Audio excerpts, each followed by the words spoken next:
Na matukio mbalimbali kwenye kaunti ni kwamba kesi kuhusu mzozo wa ardhi wa muda mrefu unaohusisha zaidi ya ekari 300 huko Kasarani imeanza katika mahakama kuu ya Kiambu. Kesi hiyo inahusisha familia ya Mbugua Mwangi dhidi ya wanachama wa chama cha wakulima cha Kasarani. Mengi zaidi mtazamaji ni katika mseto wa kaunti.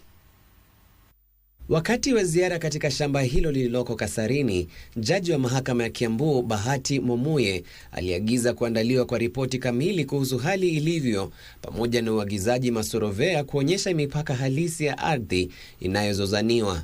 Jaji huyo pia alisema kuwa familia kadhaa zinazoishi katika ardhi hiyo kama maskwota hazijajulishwa kuhusu kesi hiyo, huku akitoa wito kwa mawakili wanaowakilisha pande zote mbili kushughulikia swala hilo na kuhakikisha wale walioathiriwa wanapewa taarifa ipasavyo. We were here basically to do a site visit with guidance of the court, and that is why you see people gathered here.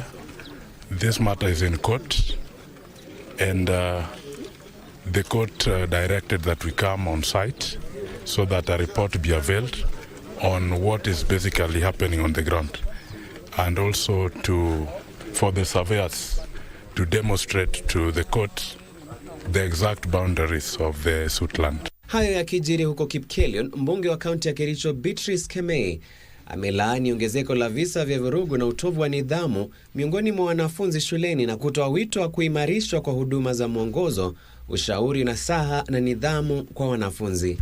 I want to call upon our people in Kericho County.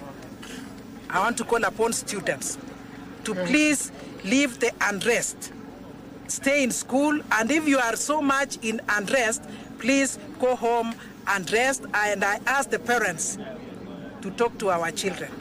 Talk to them, have dialogue, because this unrest is costing us a lot as a county and as a country. Kamati tekelezi ya kitaifa ya kupambana na ufisadi imewahimiza wananchi kuendelea kuwa macho na kufuatilia kikamilifu matumizi ya fedha za umma ili kuhakikisha zinaelekezwa kwenye miradi ya maendeleo inayokusudiwa. Akizungumza katika kaunti ya Murang'a wakati wa ziara ya siku 3 ya uhamasishaji, mkurugenzi wa kamati hiyo Troposa Achar alisisitiza umuhimu wa wajibikaji katika ngazi zote za serikali. We want to do knowledge transfer in undertaking social audit, but also we want them to carry out best practices that is happening in this great constituency of Murang'a.